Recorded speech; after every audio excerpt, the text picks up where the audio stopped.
नमस्कार, बहुत स्वागत है आपका। आप देख रहे हैं किस्मत कनेक्शन और मैं हूं आपके साथ शैलेंद्र पांडे।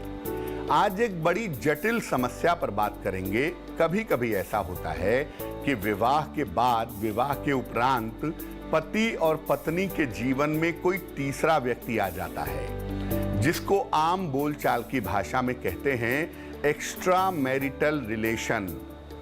ये जो एक्स्ट्रा मैरिटल रिलेशन है, चाहे वो पति का हो चाहे वो पत्नी का हो, वैवाहिक जीवन को विध्वंस कर देता है, वैवाहिक जीवन को खराब कर देता है। ऐसा मामला होता कब है, और अगर पति के जीवन में कोई तीसरी महिला है या पत्नी के जीवन में कोई तीसरा पुरुष है, तो किन उपायों से इस समस्या को दूर किया जाए, आज इस विषय पर बात करेंगे। बात आपके राशियों की करेंगे और आपके सवाल का जवाब भी देंगे। तो चलिए कार्यक्रम की शुरुआत करते हैं और सबसे पहले जानते हैं गुड लक।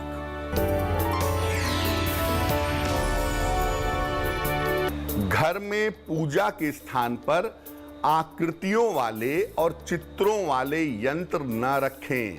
जैसे श्री यंत्र है, लक्ष्मी यंत्र है, ये चित्र और आकृति वाले यंत्र न रखें, क्योंकि इसमें अगर एक बिंदु भी गलत हुआ तो आपको समस्याएं हो जाएंगी। अगर रखना ही है तो अंक वाले जो यंत्र होते हैं उनको रखना ज्यादा बेहतर होगा। सबसे पहले जानते हैं कि कब विवाह में पति पत्नी के बीच में कोई तीसरा व्यक्ति आ जाता है। पुरुष की कुंडली में शुक्र से आकर्षण पैदा होता है, महिलाओं की कुंडली में बृहस्पति से आकर्षण आता है, लेकिन कुल मिला के वैवाहिक जीवन में जो आकर्षण है, जो प्रेम है, वो शुक्र से आता है। वैवाहिक जीवन के लिए शुक्र सबसे ज्यादा महत्वपूर्ण है। मंगल इस आकर्षण को और इस प्रेम को बढ़ा देता है। विवाह और संबंधों में सबसे ज्यादा भटकाव जो पैदा करता है वो होता है राहु। पुरुष की कुंडली में शुक्र खराब हो तो भटकाव की संभावना बढ़ जाती है, और महिलाओं की कुंडली में बृहस्पति खराब हो तो भटकाव जरूर होता है। शुक्र मंगल का योग हो या शुक्र मंगल राहु का योग हो तो ये चरित्र को कमजोर करता है और व्यक्ति को व्यभिचार की तरफ ले जाता है। मेष, वृष और मिथुन राशि वालों का वक्त कैसा है, आइए जानते हैं।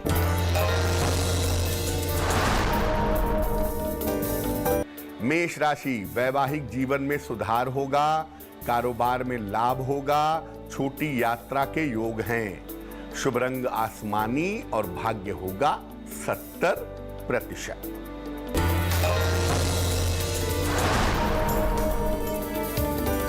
वृष राशि, स्वास्थ्य में सुधार होगा, धन लाभ के योग बन रहे हैं, परिवार में खुशहाली आएगी।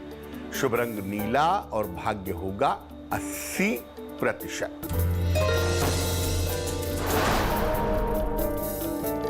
मिथुन राशि, करियर में सफलता मिलेगी, संतान की उन्नति होगी, आर्थिक लाभ होगा। शुभ रंग हरा और भाग्य होगा 90%। अब ये जानते हैं कि ऐसा कब होता है जब पति के जीवन में कोई तीसरी महिला आ जाती है, कोई और आ जाता है। जब किसी पुरुष की कुंडली में केंद्र में कोई ग्रह ना हो तो ऐसे पुरुषों के भटकने की संभावना ज्यादा होती है। शुक्र या बृहस्पति की स्थिति खराब हो तो ऐसी दशा में भी पुरुष भटक जाता है। शुक्र के साथ पाप ग्रहों का संबंध हो तो भी पति के भटकने की संभावना होती है। हाथ में समानांतर विवाह रेखाएं हों, यानी विवाह रेखा के बराबर में एक रेखा और हो, साथ ही शुक्र का पर्वत काफी उभरा हुआ हो, तो ऐसी दशा में भी पति के जीवन में कोई और महिला आ जाती है। जिन लोगों का मूलांक 2, 4 या 8 हो, ऐसे लोगों के जीवन में दूसरे व्यक्ति के आने की संभावना ज्यादा रहती है। कर्क, सिंह और कन्या राशि वालों का वक्त कैसा है, आइए जानते हैं।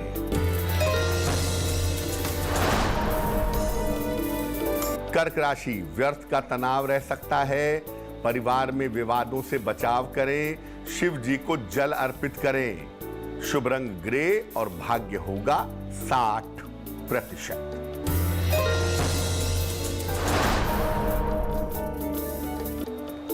सिंह राशि, संतान की उन्नति होगी। परिवार में खुशहाली आएगी। रुका हुआ धन प्राप्त होगा। शुभ रंग नारंगी और भाग्य होगा 70%।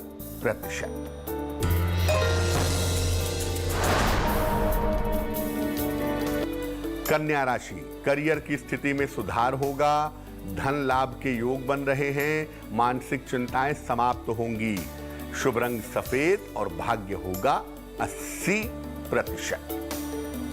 अब ये जानते हैं कि कब किसी पत्नी के जीवन में कोई दूसरा पुरुष आ जाता है, दोनों के बीच में कोई तीसरा आ जाता है। जब बृहस्पति की स्थिति खराब हो तो पत्नी के भटकने की संभावनाएं ज्यादा होती हैं। जब किसी महिला की कुंडली में चंद्रमा कमजोर हो तो उसे पति से इमोशनल सपोर्ट नहीं मिलता और वो इमोशनल सपोर्ट के लिए किसी और पुरुष की तरफ झुक जाती है। जब कलत्र भाव में यानी कुंडली के दूसरे खाने में या व्यय भाव में 12वें खाने में केवल पाप ग्रह हो तो ऐसी दशा में भी पत्नी भटक जाती है।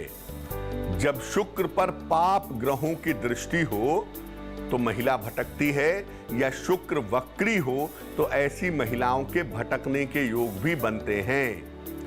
अगर हाथ में विवाह रेखा नीचे की तरफ झुक रही हो तो ऐसी दशा में भी पत्नी के भटकने की संभावना बनती है। जब शुक्र के पर्वत पर तिल हो, शुक्र का ये पर्वत है, अगर इस पर तिल हो या बहुत ज्यादा क्रॉस हो तो ऐसी दशा में भी पत्नी के जीवन में कोई अन्य पुरुष आ सकता है। अब जानते हैं कि अगर पति के जीवन में कोई और महिला हो तो पत्नी क्या उपाय करे कि पति की ये चक्करबाजियां बंद हो जाएं। भगवान शिव के मंत्र नमः शिवाय का रोज शाम को 3 माला 108 × 3 बार जप करें। हर बृहस्पतिवार को भगवान विष्णु को पीले फूलों की माला अर्पित करें। रोज शाम को तुलसी के पौधे के नीचे घी का दीपक जलाएं।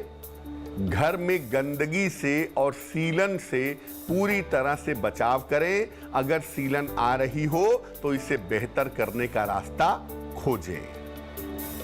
तुला, वृश्चिक और धनु राशि वालों का वक्त कैसा है, आइए जानते हैं।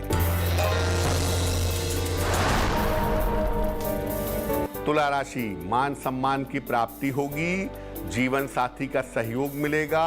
धन का लाभ होगा। शुभ रंग हल्का पीला और भाग्य होगा 75%।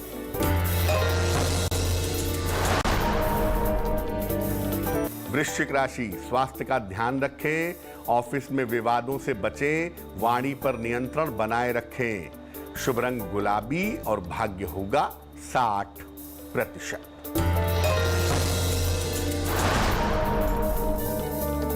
धनु राशि, विवाह तय हो सकता है। करियर में कुछ बदलाव होगा। संतान की समस्या हल होगी। शुभ रंग फिरोजी और भाग्य होगा 70%। अब जानते हैं कि अगर पत्नी के जीवन में कोई दूसरा पुरुष आ गया हो तो पति क्या उपाय करेंगे कि पत्नी को इन चक्करों से छुटकारा मिल सके। पतिदेव उपाय करेंगे, मां दुर्गा का एक चित्र या उनकी मूर्ति अपने पूजा स्थान पर स्थापित करें। रोज सुबह और शाम इनको लाल फूल अर्पित करें। इनके सामने एक मंत्र जपेंगे 108 बार। मंत्र होगा ओम दुंग दुर्गाय नमः। मांस मदिरा से पूरी तरह से परहेज करेंगे और अपने बेडरूम में ढेर सारे रंग बिरंगे फूलों के चित्र लगाएंगे तो बहुत अच्छा रहेगा। मकर, कुंभ और मीन राशि वालों का वक्त कैसा है, आइए जानते हैं। मकर राशि, खान पान का ख्याल रखें। काफी व्यस्तता रहेगी। कर्ज की स्थिति में सुधार होगा। शुभ रंग सफेद और भाग्य होगा 65%। कुंभ राशि, धन की स्थिति अच्छी रहेगी, करियर में सफलता मिलेगी, परिवार में प्रसन्नता आएगी। शुभ रंग नीला और भाग्य होगा 75%।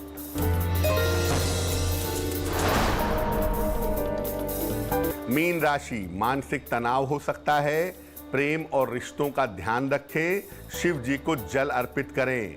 शुभ रंग धानी और भाग्य होगा 60%। तो आज हमने बात की कि पति या पत्नी के जीवन में अगर कोई दूसरा व्यक्ति आ जाए या दोनों के बीच में कोई तीसरा व्यक्ति आ जाए तो इस समस्या से छुटकारा कैसे पाया जाए। अब जान लेते हैं क्या है आज की सलाह। अगर आपका कोई मुकदमा चल रहा हो, आपको कोर्ट कचहरी जाना पड़ता हो मुकदमे की पैरवी के लिए, मुकदमे को देखने के लिए, तो किन बातों का ध्यान रखेंगे? कमर के ऊपर सफेद वस्त्र धारण करके जाएं।